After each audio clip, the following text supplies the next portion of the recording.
Joining us now, the man, the myth, the legend. You know him, you love him, you wish you were him. It's Ian Fitzsimmons, ESPN. Ian, how you doing, my brother? Well, first of all, nobody damn sure wishes they were me. But you mentioned snow, man. I'm like, oh, come on, bro. Let's go, dude. I miss the Wasatch Front. Ain't nothing better than a white Christmas. And I promise you, we don't get those very often down here in Dallas, Texas. How we doing, man? What we got? Well, our guy Hans is dealing with, he's in Hawaii right now, speaking of sun and no of course snow. He is. And we're dealing with some, he was with us for the first hour of the show. We got some technical issues, so we're going to try to get back him on the line. Hold on. Let's go ahead and call that out, right? Yeah. Technical issues meaning the beach. Yeah. So there you go. Yeah. It means Mama's saying, hey, it's time to go get some beach time. And he's like, Exactly all right. right. Okay, well, we can do that.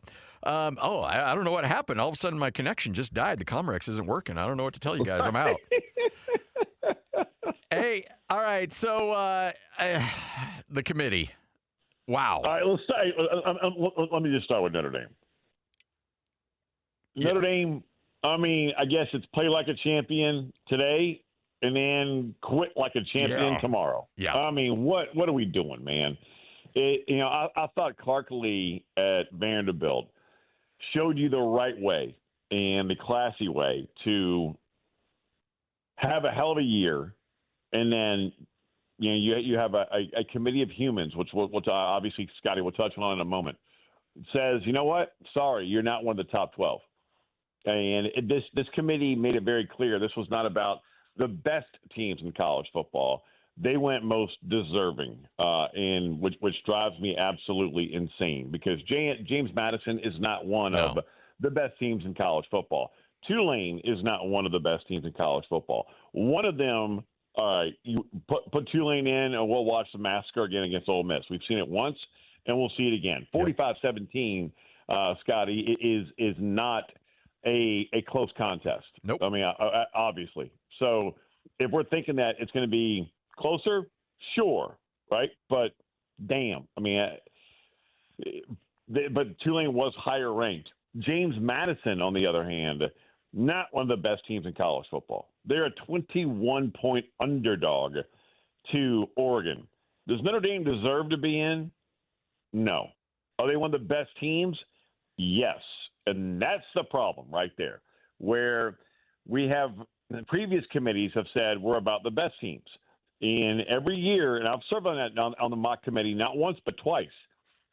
Both years I served, it was different. It was one year it was the best team where Peter Burns and I didn't speak for a month and a half. He was one of my best friends because he was sitting next to me and we disagreed. You don't want Baylor TCU, the very first group of 4 team, right? Meaning when we had it was only a 4-team playoff, not a 12-team playoff. And it came down to, well, you met head-to-head, but who's the better team? I swear to God, Scotty, I'm not making this up, man. Wow. We did not talk for like a month and a half, 2 months. Then the next time I served on it, it was more about that committee, that brand, those opinions of the second committee were more about deserving. And I don't give a damn about deserving. My dogs agree. You hear that? There you go. Yeah, there you go. Scotty. Hey, hush, it's Scotty. All right, you're good. My point is, and oh my gosh, Amazon must be at the front door. Uh-oh. I guarantee it. So deal with this. Sorry, Salt Lake. Yeah, you're fine. You're all good. No worries. Bottom line is, man, this committee was more about deserving over best, and I completely disagree with it. Give me every single year. Give me the best 12 teams, and guess what's going to happen? I promise you, having not talked to not one but 2 Power 4 commissioners, I can promise you, Scotty, we are going to 16 teams next year. So we just danced with 12 last year. Now we're going to make out with her this year. And guess what? We're going to dump her and move on to 16 teams and a whole nother, couple coming in next season. I promise you that is going to happen because of Notre Dame and BYU. BYU did not deserve to be punished for playing an extra game against a top 5 team. They didn't deserve it. They are one of the best teams. Put them on the field, Scotty. Oh, yeah. James Madison, BYU. Oh, yeah. Enough said. James Madison is an 18-point favorite in that game. Excuse me, BYU is. Yep. An 18-point favorite over James Madison.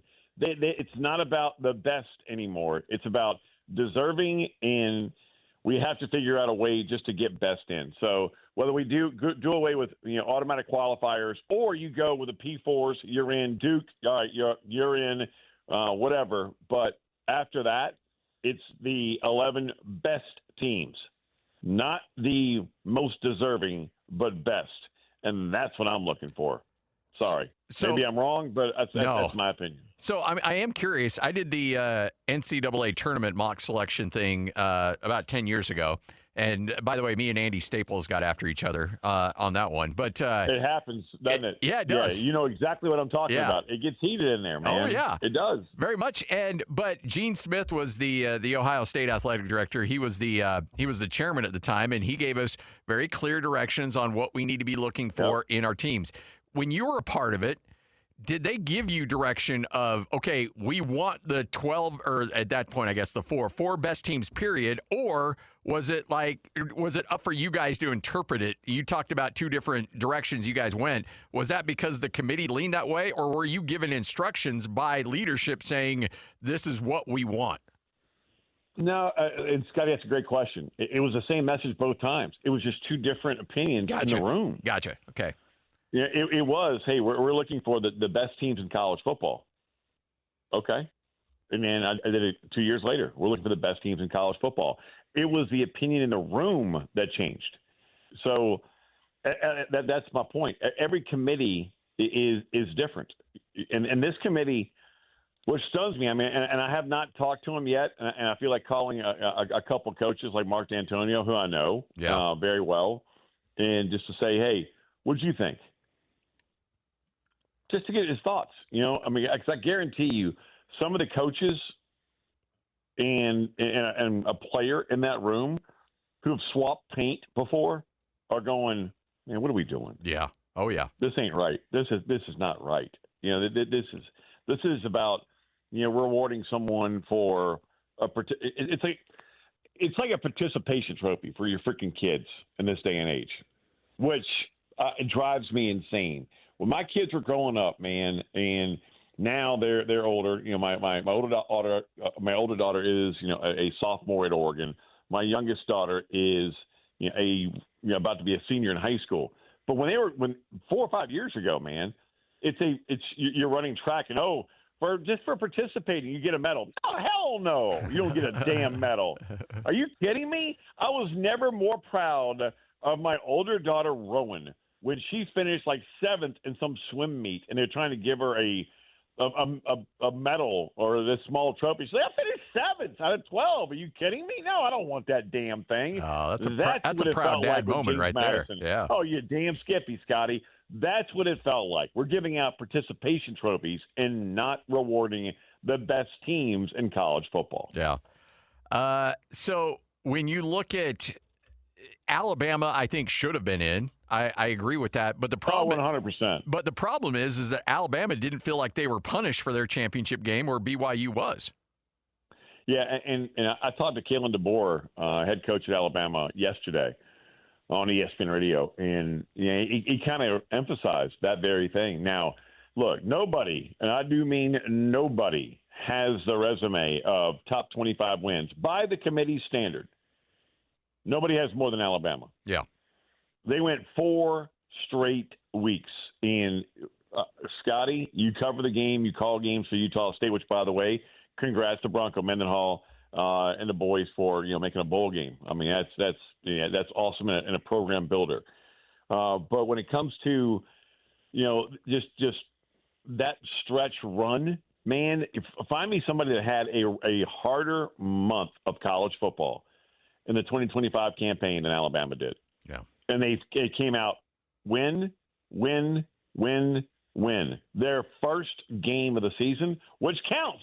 I mean, because that's Miami, Notre Dame. And that's where the committee screwed up. We'll touch on that in a moment. Because in my opinion, they should have had Miami over Notre Dame from the get-go, from the very first rankings. But for some reason, they didn't, and I don't understand why.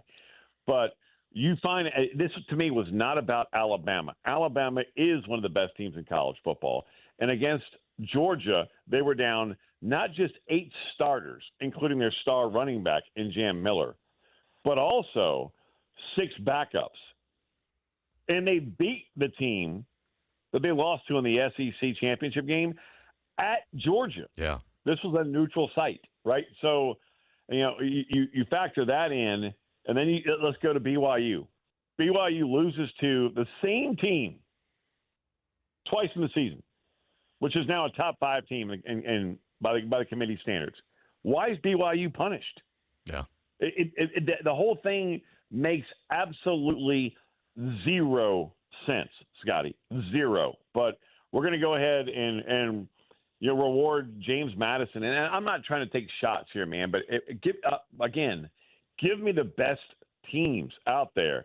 And if you line up BYU, hell, if you lined up Utah, if you lined up Texas, right, against James Madison, who do you think's winning that football game? Yeah, no, there's no doubt. And look, I like, because look, I call games for a G5 school, so I'm going to be a little bit partial. And I love the fact that they get that auto bid, but that's it. That's where it needs to come to an end, right? You get one, and then that's it. And so, yeah, Tulane, you get it, and then everybody else like, okay, no, ain't happening. I'm just glad Duke didn't get into the party, that's for sure. They sure screwed over everybody.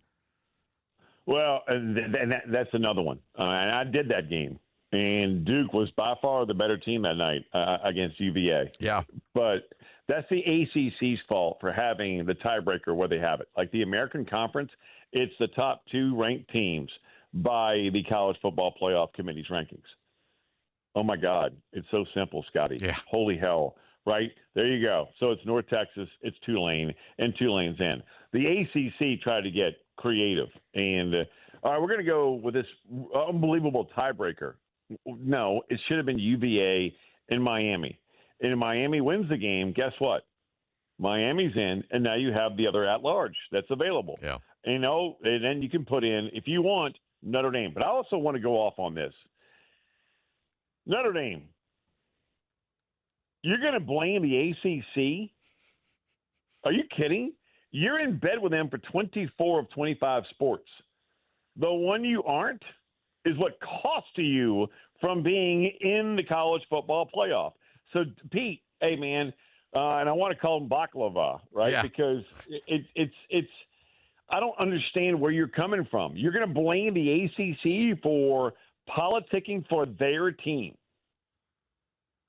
And you're going to go and say, well, but we're in bed with them and we have a relationship in 24 other sports. Well, you know what, partner? You got burned. Yeah. Why? Because you're not in bed with them for the most important one. And if you're not in a P4 conference, sorry to damn hear about it. You got burned. Ian, we appreciate it as always, man. You're the best. Thanks for hanging out with us. We didn't even get into Christmas. Nothing. I know. This was so serious, Scotty. I know the doorbell's ringing, so it sounds like the connection to Amazon's hooked up in a big, big way at the Fitzsimmons house. Hey, let me tell you, between my mom and my wife, Amazon shows up here every half hour on the hour. It's insane. Why is that when you're on the road also? Even during the holiday season, your entire family might leave and boxes still show up. Oh, yeah. How is that possible? I have no idea, but I will say that between the neighbor and ourselves, the Amazon driver is like another member of our household. We're like first name basis. We know who their kids are. We've been to their soccer games. Like he's a member of the family. We've been to their soccer games. Yeah. Hey, is it snowing? Is it? Just tell me. Actually, no. It's not bad. It's like 45, 46. We're actually pretty low on the snow. 52, Lloyd says right now. 52 outside. All right. Well, I'll be out there in March. I'll call you when I get there. Let's do it, man. Let's go have a dump and have a blast. Let's go. Man, but hey, look. Bottom line is, man, let's give us the best teams from now on. Yes. And BYU should be in because you know how I feel about the Fighting Satakis. They deserve to be in, and they are one of the best teams. That's why they deserve to be in college football. No doubt. You're the man, Ian. Thanks, buddy. All right, bro. See you.